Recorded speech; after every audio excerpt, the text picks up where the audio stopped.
Cool. I think we're live. It's always been weird with this YouTube thing. To start the live stream is weird. But we are live now, finally. Um, so welcome. I hope you're doing well. And if you're watching live, awesome. Leave comments in the chat box. I'll make sure I can see them, which I can. But yeah, welcome. I thought it would be fun to do like a best of 2020 highlights from all the interviews that's gone by the last year. I know obviously 2020 has been or has not been a highlight for any of us, and I bet you, like me, we can't wait for it to be over, to be vaccinated, to get back to work, see family, see friends, all that. It's been a shitty year in a lot of ways, but also there's been some very good highlights. Some of which I want to show you today, obviously tonight, wherever you're watching. Um, but yeah, pleasure. As you can see, I'm also in a new place. As I told you guys, I was moving to Leeds. We just came here 2 weeks ago. Just in a place to try to find a place of our own. So now we're hunkering down at my fiance's parents, which has been great so far. And tomorrow we are celebrating the New Year's. So it's been good. A lot of changes this year. And as I said, I hope some of these clips I want to show you tonight will give you some joy in a not so joyful year. Um, but yeah, awesome to have you here with me. If you're watching live, again, let me know in the comments. But I thought it would be fun to show some clips from some of the interviews, and we can discuss what's being said in interviews. Um, that's about it, actually. Let me see here. Everything is working. And if you're watching this not during the live stream, but afterwards, um, leave a comment below as well. And please hit subscribe and all that good stuff. If you want to join the Audio Tribe email list, there's a link to that below as well. Um, Love your support. It really helps grow the channel. Excuse me. Really helps grow the channel. And we're growing slowly but steadily. And so I thank you for that. I really appreciate that. But let's delve into our first clip. I thought it would be fun to get into a Joe Satriani clip because who doesn't like Joe Satriani? So let's roll the clip and see what Joe Satriani has to say about using delay for shredding. Here we go. If I can say the style you're in, and let's say Paul Gilbert, Steve Vai, you guys tend to use a lot of, not a lot, but you guys use a delay when you shred. And Hmm. I remember when I was a teenager, I always said, "Oh, that's probably because they want to sound faster," and I know that, and I know that's not true, obviously. Um, but There's lots of good reasons to use delay, though. yeah, please let me know because I always wondered. Not, I know it almost sound faster, but what are you feeling you're getting from delay? The the primary effect is mystery and distance. Right. So there's no delay on my voice now. There's no reverb in this room. There's you can see there's sound protection on the walls. It's a small mixing room. Mm. Um, so if the people listening on YouTube, it sounds like I'm really close. You know. Mm-hmm. Now, if I went in the other room, the larger music room, which is naturally ambient, people would be like, "Oh, he's not really in front of me. He's kind of like back here." Yeah, yeah, That's yeah. what it sounds like, if they're just listening to it, right? So if I wanted to put some of that distance into a musical sound, we would use reverb to create that depth. We would use delay to make you think wherever that sound is coming from, it's got to be someplace big because it's bouncing, and Right. then I'm hearing the echo, so it just sounds bigger. um, I really appreciate the Joe Satriani coming on the show. Obviously, it's not every day you get to speak to people like him, but I thought it was really fun to ask that question because, funny side note, one of my friends said he thought the question was hilarious, and it was, and it represents a lot of what we were thinking when we were teenagers, because we were like, oh, these shredders who do they think they are, you know? So it's really fun to ask him that question. Obviously, it's not to sound faster, but still, I'm wondering, is it necessary to use delay for that style? Because I don't know if it's giving the effect they are looking for, maybe. But if they do, and they feel like they do, awesome. You know, they should do that. But yeah, I mean, I love like delay on a guitar. For example, David Gilmour, or if it's for like an effect purpose, not to create space necessarily when it comes to fast lines, then it's easier to do that in the mixing process. And if you're a mixing engineer, you probably know what I'm talking about. But let me know what you think in the comments about using delay for shredding. Do you use it? Are you a shredder? Do you use it? Let me know in the comments, and let's get the discussion going. Um, but let's not waste time. Let's get into the second clip with Lee Sklar. If you're a bass player, if you have listened to records the last, I don't know, 60 years, you probably heard Lee's bass playing. So let's check out the clip with Lee Sklar on the importance of whole and half notes. Here we go. But you mentioned the importance of whole notes or half notes. Um, Yeah. that sounds that's a really interesting topic, to be honest. Can you just maybe expand what you mean? Like, what can you create? Or maybe the question should be: are people undervaluing a whole note? Well, here, let me hold on just a sec. Let me plug in, Yeah, for and sure. I'll see what the hell my cable is down here. And it's just getting through this YouTube for the day. So Yeah. this is my old Frankenstein bass. This is the bass I've used on almost 85% of everything I've ever recorded. We built this bass in '73. Wow. But you would have options like, if you were going to play just an A, and if you're going to go, can you hear that? Yeah. Okay, let me. I could finger the A on the E string, or I could play it as an open A. I mean, it's a different thing. Now, if I was playing and I was going to go to a D from that A to a D, I could go. Or I could finger it and go. I mean, it's like the amount of stuff. Are you going to go? Right. Are you going to go? Or are you going to? And on each song, that A, that octave, how's that? Or Exactly. are you going to put a little vibrato? Are you going to? Yeah. I mean, it's kind of infinite, the amount of things you could even do it as just, as a harmonic. So, I mean, to me, it's with all of these things, like when I'm doing country projects, it could just be. Or just. Yeah. Or at that point, I might say, well, this thing really should sound more like like a P bass. And so I keep little pieces of foam rubber. Right. And if I put that in between the strings, suddenly I've got. Yeah.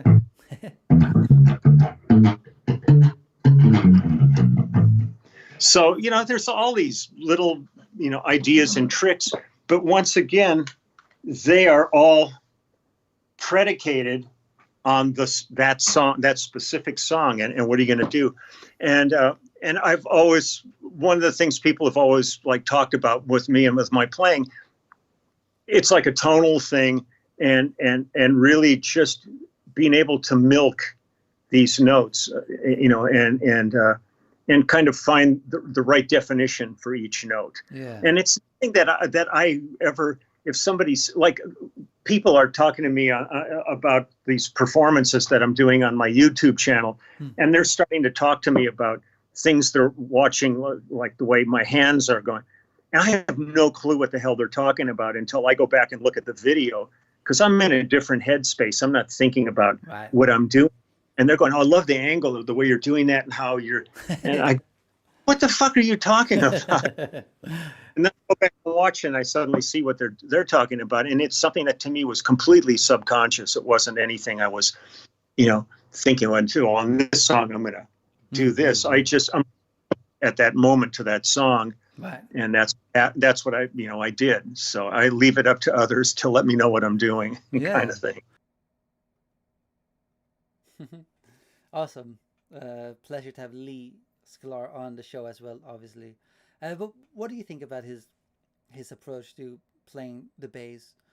Do you use a lot of whole notes too, or do you try to fill a lot of the space? Because I used to be a bass player who was like, oh, we got to show off.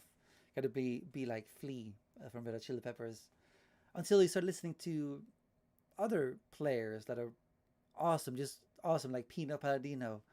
There's no one who grooves like him, or just people I've seen working with artists in London, like doing live gigs, recording sessions. It's not about at all playing a lot of notes, and that's why I really appreciate what Lee is saying here and teaching. Really fascinating. And I'd love to hear, if you're a bass player, what your approach is. Let me know in a comment, as always. But let's move on. I love this next clip I want to show you. It's from singer-songwriter, artist Anders Osborne. It's about how to find your inner voice as an artist. And I thought this was really, really, really good tip from a songwriter and artist. And his tip is really, really good. So if you're an artist, I think you're going to love this method of finding a true voice. Finding a true voice and being able to express yourself in a more true way. So I thought it was really fascinating. Let's get into the clip with Anders Osborne. Here we go. For me, if I want to understand what I am all about, which is why I do music, I need to understand who I am. So I do something musically, it comes back to me, and I feel like I'm beautiful. I am powerful. I am sad. I am certain emotions and feelings and, movements. Something happens. So it feels like you're observing yourself in a reflection, back and forth. In order to do that genuinely, you can't speak another person's vocabulary. You can't copy what they say. It's like quoting books your whole life. Eventually, you realize that you don't have an opinion. You're just quoting other people's conclusions. So you have to start, if you want to be a philosopher, you have to start to actually push the boundary past a point where it's been pushed before and make new area of land for other people to experience. Now that is you. So now this sounds very high, lofty, but it really isn't. Most people do this, whether they're known or not. They are trying in each improvised solo section, they're trying to find something that's them.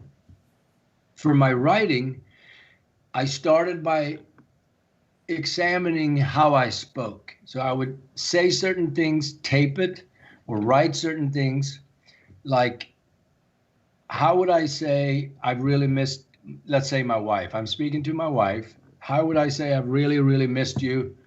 The whole weekend felt X, Y, Z, blah, blah, blah. I was lonely, I was this, or I loved it. It was great the first day. How would I say that? What words would I use? And then once I looked at that, I figured, okay, so these are my choice of words when I speak. Should that maybe be how I sing? Should I use the same language? So I tried that and something opened up. I started to realize this is my rhythm. This is where I stop and pause. This is where I emphasize. This is my favorite word, and so forth. And I started to then identify what my voice was. This is who I've chosen. So now I'm 54. I have half a century of using words. I have selected my words for a long time. And they change. They always change. So instead of writing a song, putting on the hat as a songwriter and saying, now I'm writing a song, and start looking for rhymes, I would first go to what is it that I say when I just speak. Mm. And I think that answered your question. Yeah, I'm not definitely. I love this tip from Anders Osborne. Let me turn this light down a bit. Hope that's better. But yeah, I love this tip from Anders, and it's such a great piece of advice. Like, rather than trying to be also someone else, just write down how you, like he said, how he talks to his wife. How do you talk to if you have a wife? How do you talk to your wife? How do you talk to your friends? How do you talk to your partner? Whatever you have, who you're close to, and who you tell all your inner fears and whatnot. That's your true self, and I love that. That's how Anders is practicing expressing himself. I find that really really interesting and super good tip. And it doesn't only have to be with words. I think it can also be if you're a guitar player, rather than trying to play like, let's say, John Frusciante, because he's my favorite guitarist. But rather than playing like him, try to think like him and express yourself like him. Just notice what you play when you don't try to be like him, and try to incorporate that into your playing. And I think that's your true expression, and it's a really really good exercise. And I hope you can find some value from that too. And again, please let me know in the comments if you want to try this, or you have tried it, and how it worked for you. Did it help you? Was it worse maybe? Let me know. But let's move on to producer Michael Beinhorn. He has produced artists like Red Hot Chili Peppers, Audioslave, shitloads of other artists that are kick-ass rock bands. He was on a few months ago too, and really fascinating guy, and really opinionated. But I think his points are quite valid. So I want to show you a clip where he talks about why we shouldn't listen to bands like the Beatles and Led Zeppelin and all that stuff. So let me play it. Here we go. I, you know, when I do try to listen to music that people release now, it's, I mean, I recognize it has value. I mean, people have been making pop music like this for, of that sort, just kind of bubblegummy type stuff, for like, what, 70 years? Sure. I mean, since the 50s, really, like, that's where bubblegummy stuff really came from, and that's basically what the radio's saturated with now. It serves a purpose. The problem is that when you have a universe of music that's completely saturated with that kind of music, and that's basically the position from which all other music extrapolates, then you got a problem, I mean, as far as any other form of music that would require pre-production, it's generally rock music. And most of what I listen to now that I've heard that's recent it's so bad actually that I get physically, like, it physically hurts me to listen to it. Right. I mean, people make terrible decisions on every level. They make bad decisions about what kind of drum beats they use, about what the rhythm section's doing, about where they put guitar parts, about how the singer's treating the song, sonic choices. The list is endless. Right. I mean, do you think it's a generational issue, or no? I don't think it's generational. Right. I think the issue really comes down to the fact that people don't have, at this particular stage in our collective history, a contemporary model of how to do it right. There are no contemporary models. Right. What there are models in the past, which people have gone back to time and again. And at this point, I don't think anyone wants to hear someone recycle the Rolling Stones or Led Zeppelin for the 8th time. It's too much. Too much. But that's what you got. Those are the reference points that people use. They're not contemporary. They're ancient. This is all music, and I include the Beatles in this. This is all music that we should not be listening to anymore. I mean, after Bach died, no one gave a shit about him. Right. You know, I mean, you're supposed to discover these people like hundreds of years later. I Mm-hmm. would be much happier right now if we lived in a world where people treated the Beatles the way I used to look at doo-wop music when I was a teenager. Right. You know, I mean, doo-wop music was like I shunned it. It was disgusting to me. Like Right. when I heard it on the radio, I'd run to turn it off because I couldn't say it was like old folks music. Like who listens to that shit? Right. You Right. know, but now you've got like I mean, I'm playing the Beatles for my 2-year-old son. Hmm. Like I shouldn't have to do that. There should be music Right. out there Right. that's Right. viable, Mm-hmm. that has that kind of impact, that kind of emotional power, where I don't have to like go to the Beatles as a reference point. You know, and be like, oh, those guys, pff, Yeah. old. Yeah. Yeah. I You mean, know, that would be the dream, to be honest, if that was the case. it is. Yeah. It is the dream, and you know, unfortunately, you know, there are many factors involved in this. Mm-hmm. Um, why this is the case? This is actually really funny because I know someone on Facebook who is dating Keith Richards, Yeah. and she posted something that he can't seem to understand why he and the Beatles, you know, the Stones and the Beatles were sort of like they kind of like hit the pinnacle, and after that it was all like from there. And I basically laid it out for him. I wrote him a long message on Facebook, and I was like, "It's because of this, and this. It's cultural and blah blah blah and sociological." And they were both like, Yeah. they didn't know what to say. They're like, "Whoa!" Wow. Yeah. Yeah. But it's true. I mean, people really they wonder about this, but it's like uh, there's many factors, but it's easy to explain. Mm. You know, the problem here is that people have fallen too far into this whole concept of music as a commodity. Right.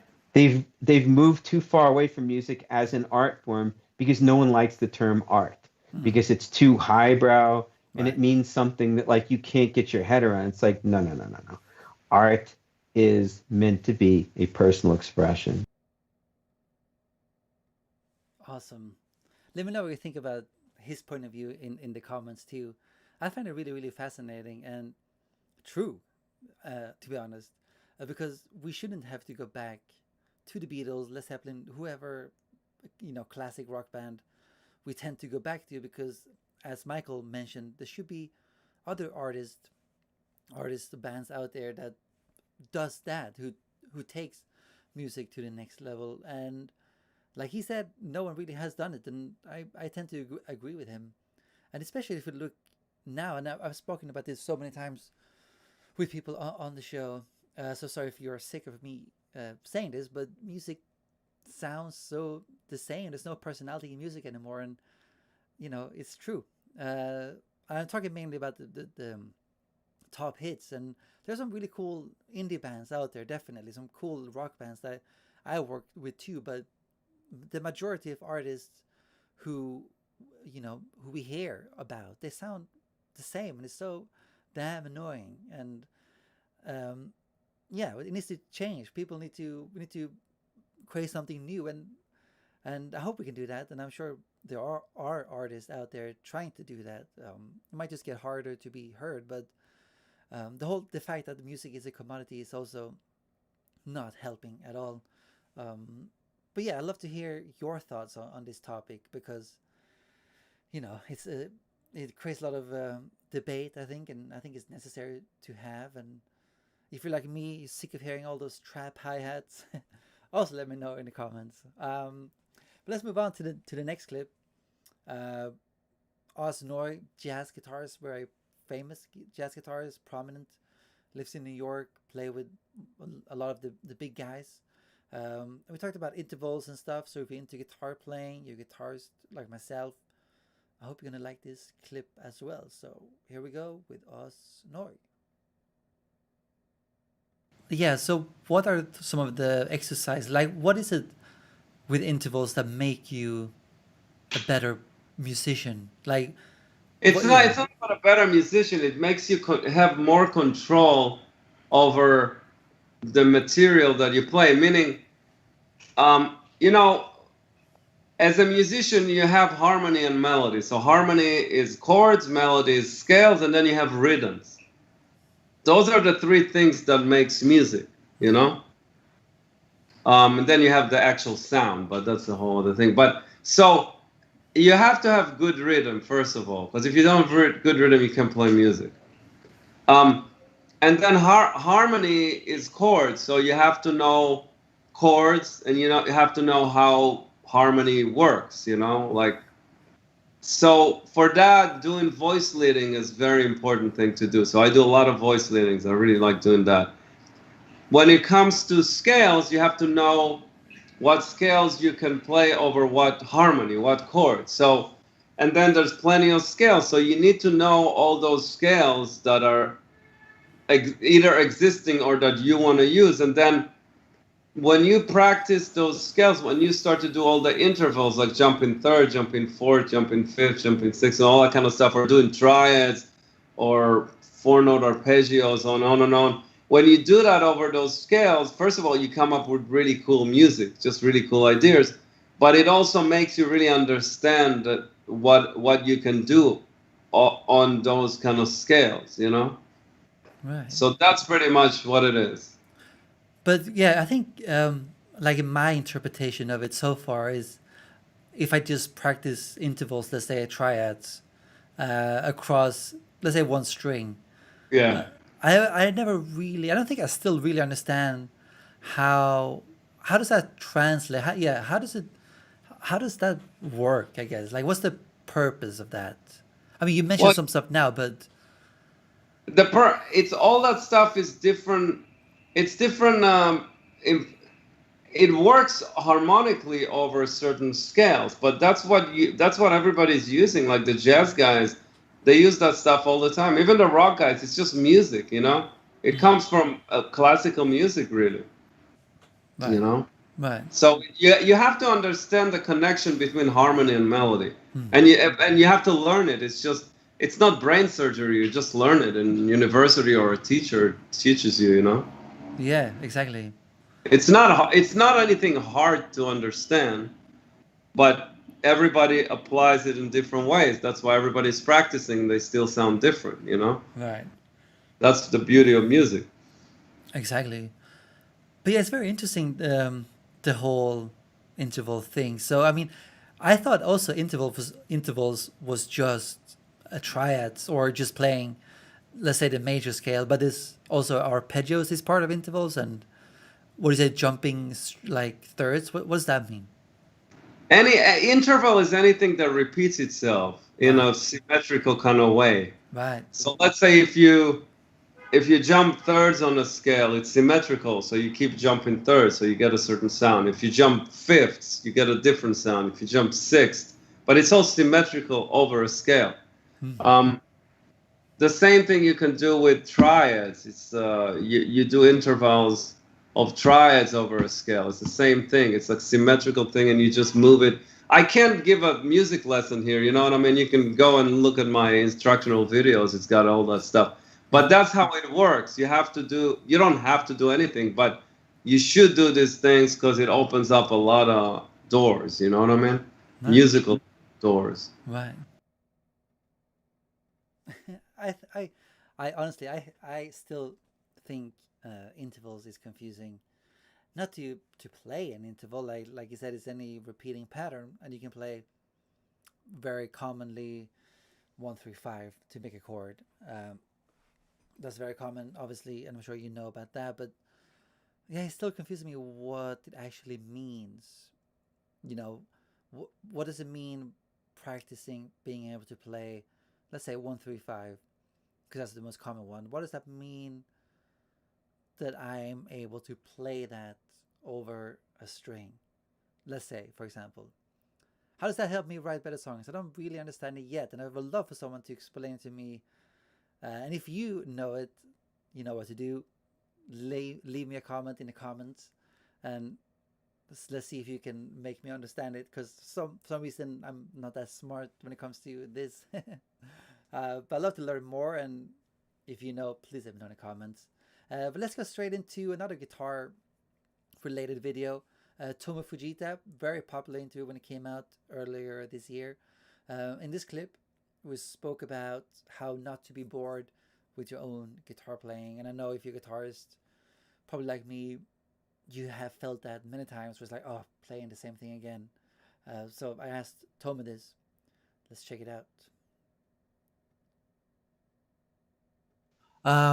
Because what happened to me in my playing, and why I got a bit bored, a bit with my own Yeah, playing, was that I got yeah, stuck in the same pattern, and I think that has right. a lot to do with what you said, that Yeah, what? I Yeah, yeah. yeah. So what happens? Your patterns in comfortable scale position. Mm-hmm. Then when you solo, say like when you solo, Mm.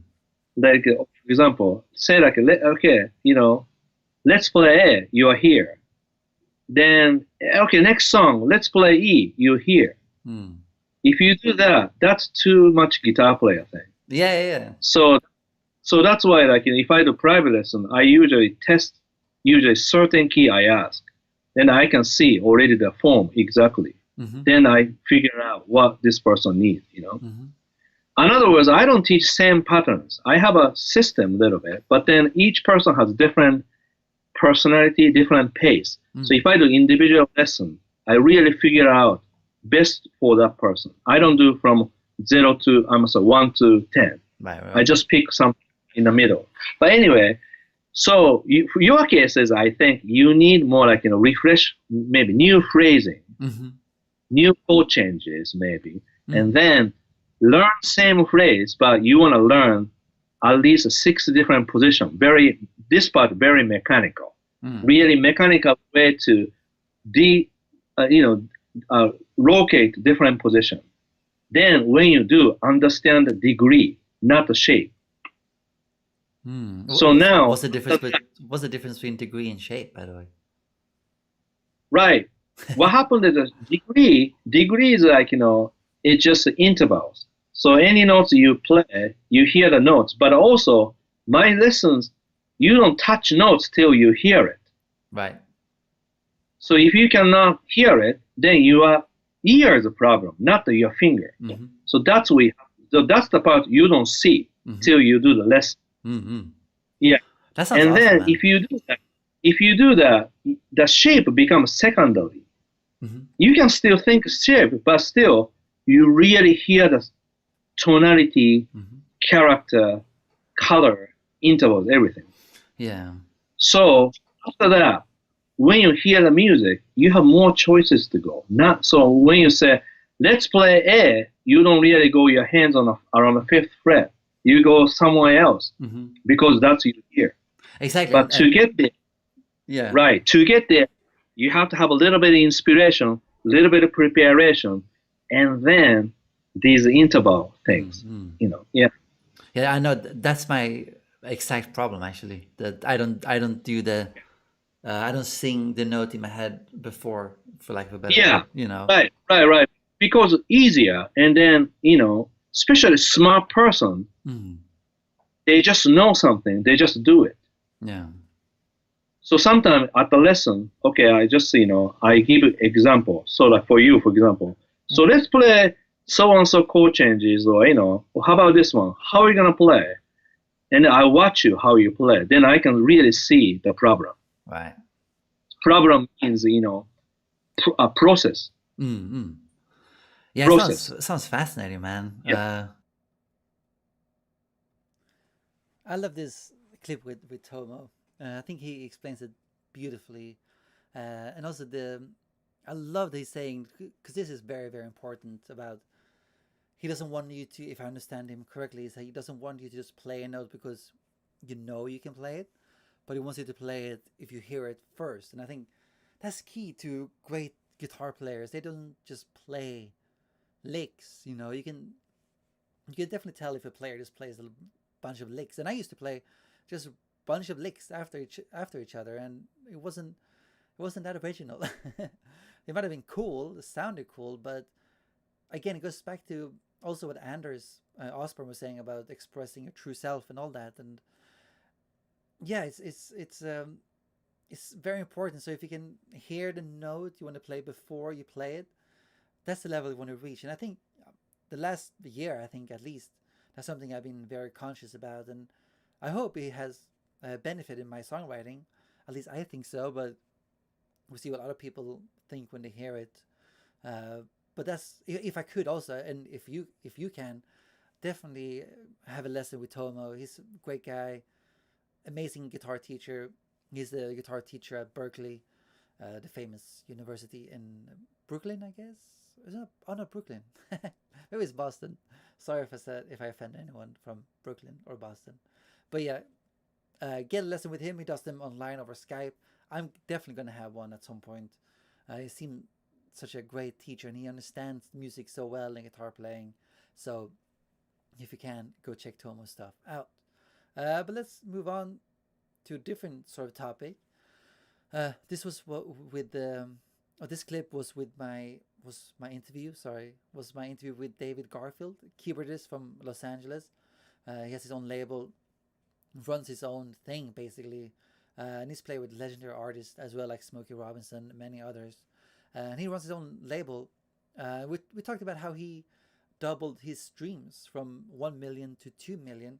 So, and many people, if you're an artist, a band, you're probably dealing with your own streams as well, rather than a label.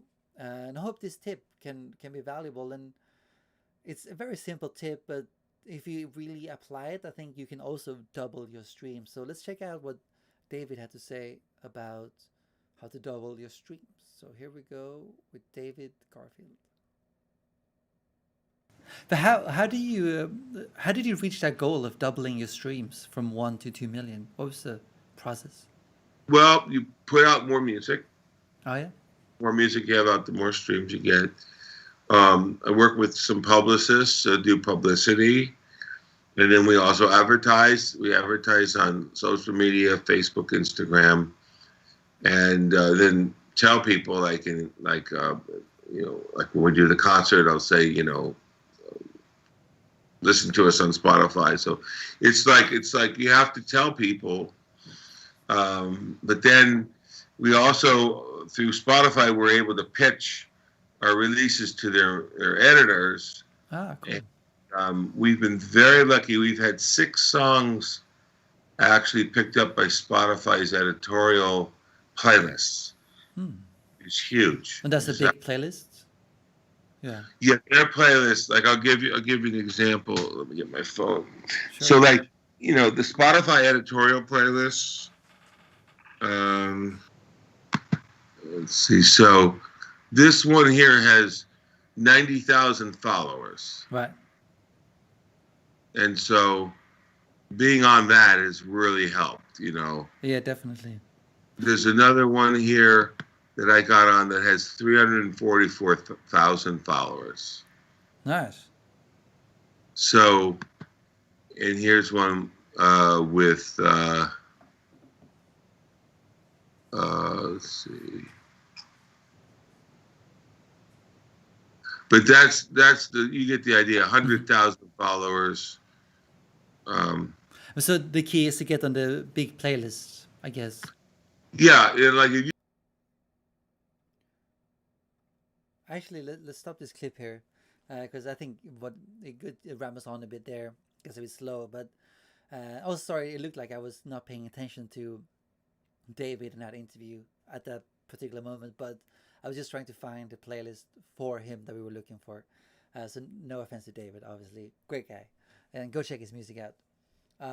But the two, or actually the main takeaway, the main key takeaway is put out more music, which says simply in the beginning there, and I can tell you the same thing with doing interviews and whatnot, is put out more interviews if you want to get more watchers, subscribers, and the same goes for anything you're putting out these days on internet. Consistency matters. So it's not like you have to put out an album a week, but maybe a few songs a month. Keeps the momentum going, keeps the streams coming in, keeps the fans engaged, because there's always something new coming out for them to look forward to. So if you're struggling with getting your streams up, try making more music and try commit to maybe start out with one song a month. That's definitely possible, and you can get a song recorded, mixed, mastered in a month, definitely from nothing to release. Um, I bet that's totally possible. Uh, but that's a really important takeaway from that clip, I think. Also, he mentions the Spotify, pitching the Spotify playlist. Obviously, that's more luck. Either you get on it or you don't. But the key is to make more music. So go and make more music. Let's get into the next clip. This is from, if you're like me, into I don't know if it's heavy metal, but stoner rock, I guess it's called. It's heavy, not heavy stoner. That's something else if you're heavy stoner. But the band Red Fang, love the band Red Fang. I've seen them live, I think twice, opening for Mastodon. And this is their main vocalist Aaron, and also the bass player, giving some advice that was pivotal to their success. And I hope what they learned, that can also be a lesson that you can take away and apply to your own band or career in life. So let's see what Aaron has to say, or what advice he got that was pivotal to Red Fang's success. Well, what were some of the things? Because you said something along the lines of, listening to advice, etc., that you might not have done before. Do you remember any advice that was sort of pivotal to your career? Well, it wasn't necessarily advice. It was more like the particular thing that I'm thinking of is, in our case, that kind of stands out the most is we played a show pretty early on in Oakland with some friends of ours called Saviors. Right. And this there was this lady who came up and introduced herself at the merch table and was like, "You guys are great. I don't know if you guys have a manager, if you'd ever be interested in that kind of thing." And I guess I maybe gave her my email address or gave her the band email, and then she wrote to us and wrote this email that was like, "Hey, we met I'm friends with Saviors, and that's why I was in town, but I'm from LA and blah blah blah blah blah." Was that Sargent House or? No, this wasn't Sargent House. This was I think it was maybe even before that. Right. And I had looked at the email and just thought, I mean, it was like our 15th show or something. I was like, manager. And I just was like, laughed. And I thought it was a joke, basically. And then, then the Sargent House thing happened because our friend Rob McConaughey, who made that Prehistoric Dog video, he was working for Kathy's production company. And so he said, "I think you guys should talk to Kathy about this." And I think in the past, maybe we would have been like, that's whatever. Nobody's going to care about that stuff. And it was just like, why not? And then talk to her. And then she had all these ideas. And it was like, okay, I'm going to, we're going to trust you and trust that the reason that you're excited about this. And then just trusting her and letting her actually help us led to us getting this booking agent, which, none of us had ever been in a band that had a booking agent. That made a big difference. Immediately, there was a huge difference in the way that our shows went. And then a couple years later, we're recording with Chris Funk for our second record. And he was like, "Hey, I think that maybe you guys should talk to," because we had a 1-record deal with Sargent House. Right. And he was trying to help shop our record around, and it wasn't working. And he was like, "Maybe you guys should talk to my friend Laurel. She used to manage the Decemberists, and I think she might be able to help find this record a home." And so he contacted her, and then she was like, "Oh yeah, don't you remember I wrote you an email after that show in Oakland with the Saviors?" Yeah. And I was like, "Oh my God, wait, what?" So it was one of those things where it was like, even in that moment, if I just, if I paid attention and actually trusted that we maybe are good enough to deserve somebody, offering their help as a manager. That obviously ended up working out, but that was the moment that I was like, okay, this is evidence that you should actually just listen to people sometimes when they offer you these sorts of things, instead of just, being all up in your own head and not trusting anybody. So, right. That's a good example, man. I love that example from Aaron. And if you've been in a similar situation, again, let me know in the comments. But I think it's super important to actually listen to people's advice, even though it sounds like, or maybe like, who the hell are you to give such an advice, and are you only working with that small band, as an example. But I think it can be very beneficial. I know I can be very stubborn in my own ways and not always taking advice, but in this example, it can pay off. So I hope you can learn from that as well and take it away and apply it to your own life and work, whatever you're doing. But great advice from Aaron. Awesome to have it on. Love Red Fang, love Mastodon. So go check those bands out if you haven't. Killer music. Let's go straight into another bass player, Nathan East. He was on a few weeks ago too. Killer, legendary bass player. Eric Clapton. To just name one, Daft Punk. So many other legendary artists. He made a hit too that I just forgot the name. He wrote it with Phil Collins and another guy. I just lost the name, but awesome bass player. Play with everyone too, like Lee Sklar. But let's check Nathan's advice on how what he did to get higher for more sessions when he started out in LA. So let's check this clip out with Nathan East. You said you wanted to make your mark, so to speak. But was there anything else you tried to do that would, get you hired for the next session? Like, did you try to always get someone's number? Was it always like, hey, what are you working on next? What was your approach to that thing? Because I guess it was more than just playing, right? Well, yeah. I mean, all the other parts about your work ethic, bringing a good attitude in, and just being kind of humbled by the invitation, and all those things are kind of just a given that are part of the show, and then yeah, I mean, usually if you've not worked with somebody, there's probably exchange contact information, but the best thing you do is leave something that when you walk out that door leaves the person wanting more. Mm-hmm. and so I've never been one of those guys that kind of called asking for gigs or right. kind of bugged people. Even when I got here, just kind of sat patiently and looked at the phone, waiting for it to ring for a couple months. Right. And how did you handle those moments where it might not ring, like you said, for a few months? Yeah, that was sort of the end of 1979, and then from 1980, it pretty much I found myself working every day. It was fantastic because sometimes you just catch the timing just right, and there's a little void, I guess. When the guy before you that's doing all the work decides he wants to do something else or leaves town or something, there's a nice, and so I walked into a nice little opening there, right, in Los Angeles, and for a bass, and right. I literally found myself working every single day. Right, that's awesome. I mean, see, basically, it awesome. Got momentum that never stopped. Yeah, and again, I realized that, it's a finite thing it can't go on forever. So that's even more inspiration to try to make what you play. So here 40 years later, I'm still trying to play something that'll get me the call back. Right. Yeah, that makes sense. There's a lot of great players out there. I mean, because I interviewed also Lee Sklar, and when I was looking around the internet, have you guys almost like traded jobs sometimes? Like sometimes.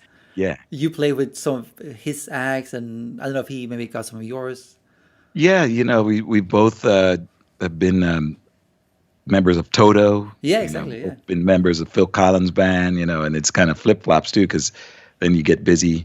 So, I guess that's good, because if one can't make it, the other knows the book just as equally as well. So exactly. It's.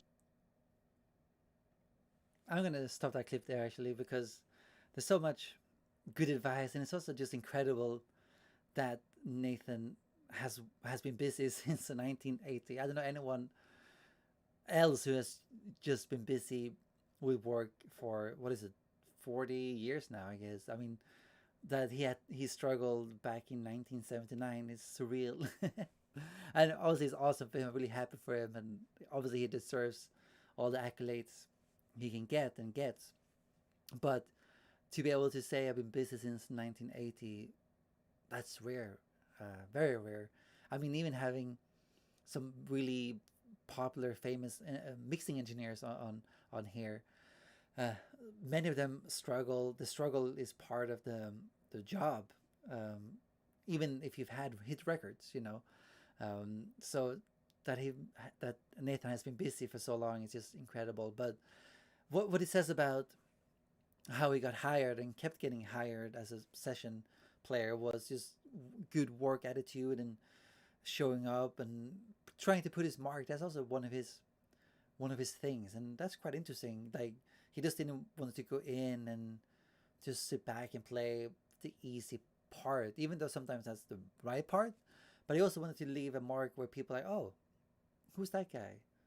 So he wanted to be remembered that way, and obviously it worked for him because again he's been busy for 40 odd years. But that's some great advice, and hopefully you can take some of that information away and apply it yourself. Try to leave a mark on your next session. It doesn't have to. You don't have to be a bass player, obviously. It could be anything: mixing, guitar playing, drumming, playing keyboard, piano, whatever. Leave a mark and see where it takes you. But that's Nathan East. Pleasure having him on. The last clip is a fairly lengthy one, and I say this for last because it's the longest one. It's around 10 minutes. But it's with the guitar amp maker Jesse Hoff. He does the Lazy J amps, and it was awesome because I always struggle understanding really what guitar amps, how they work. How do you think about a capacitor, resistor? How do you think about, oh, it's not bright enough, I need to change this capacitor, as an example, or resistor. So it's awesome having Jesse explain it. And let's play it and just get into the geekery about guitar amps. So here's Jesse Hoff from Lazy J. What is the relationship between the capacitor and the resistor in an amp? Like, because obviously there's shitloads of all of them, you know, if you look at any amp. So I always, what is it? Maybe thought process behind the two working together, if that's a correct question. Well, you know, if you, an amplifier, a light bulb, a heater, anything is usually described as a load. Right. Right. The load, if you take the power that's coming out of your wall and you have like two wires, a live and a neutral, if you short them together, it'll blow all the fuses out of your house, right? The only way the only way you can put those two wires together is by ultimately putting a load in between. Right. Something that controls the current flow, and thereby makes whatever you put in between work. Right. So an amplifier is a load, a light bulb is a load. Right.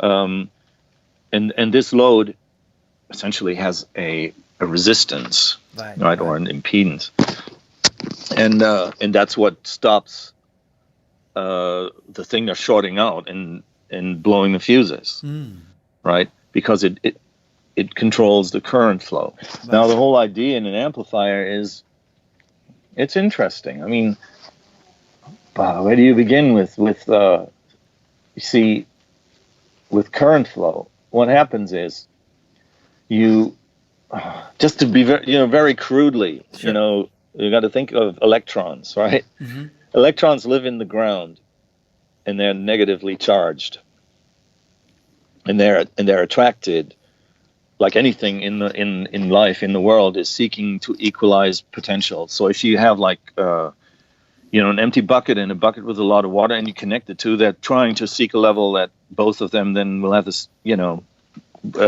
the water level will be even in them. It's the same with electrons, hence lightning, right? Like when a strong positive potential builds up in the clouds and it comes close enough to the ground, that the electrons will arc out to seeking to equalize the potential, and so in an amplifier,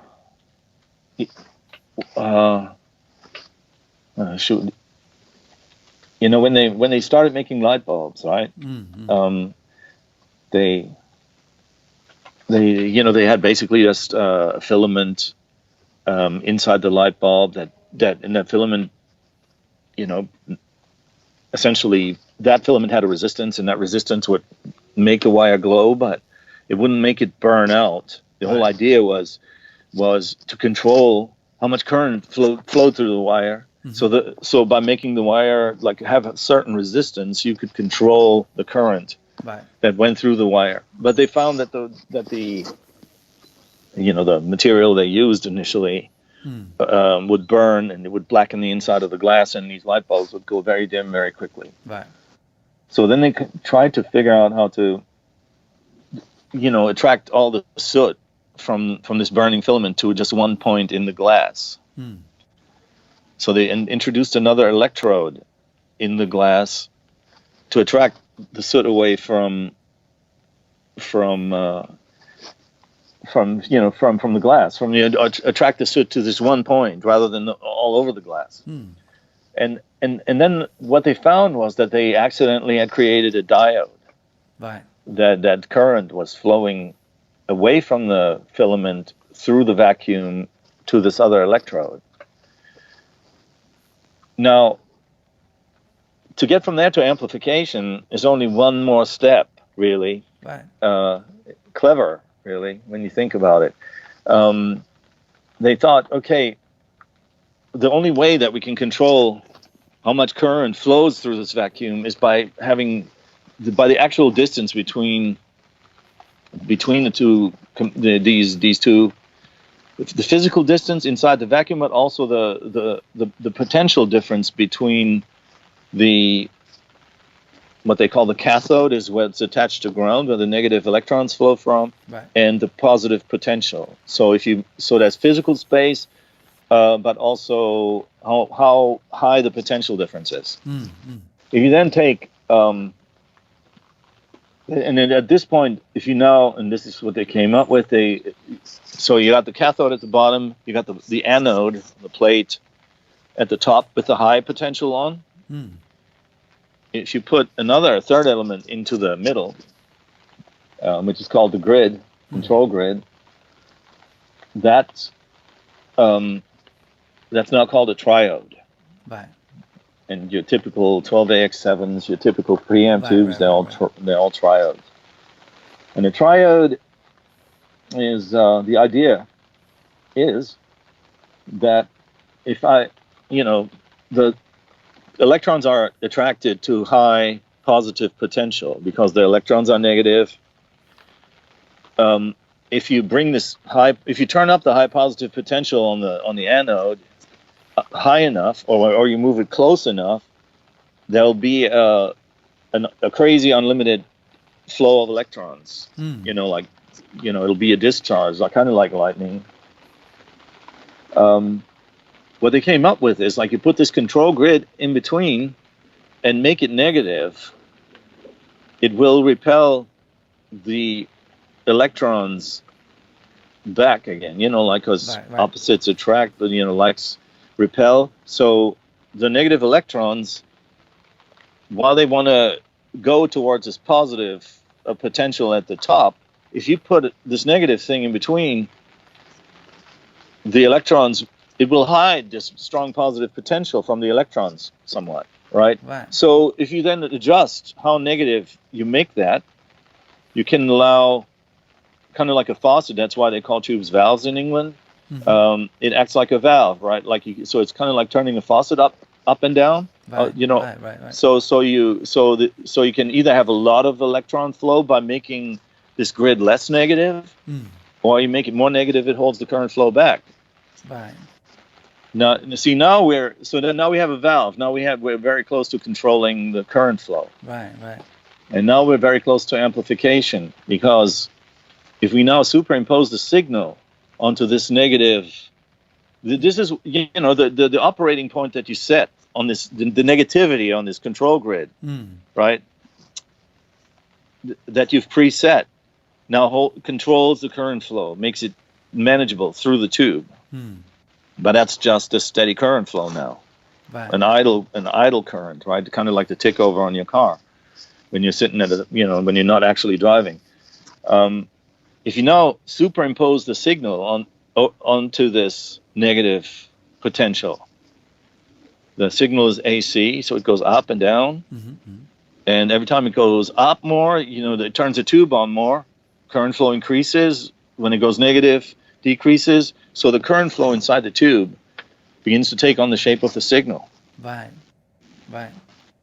And then at the top, because the current flow inside the tube is much bigger than the signal that's controlling it, you now have a bigger version of the control signal, and you can tap it off the top with a capacitor.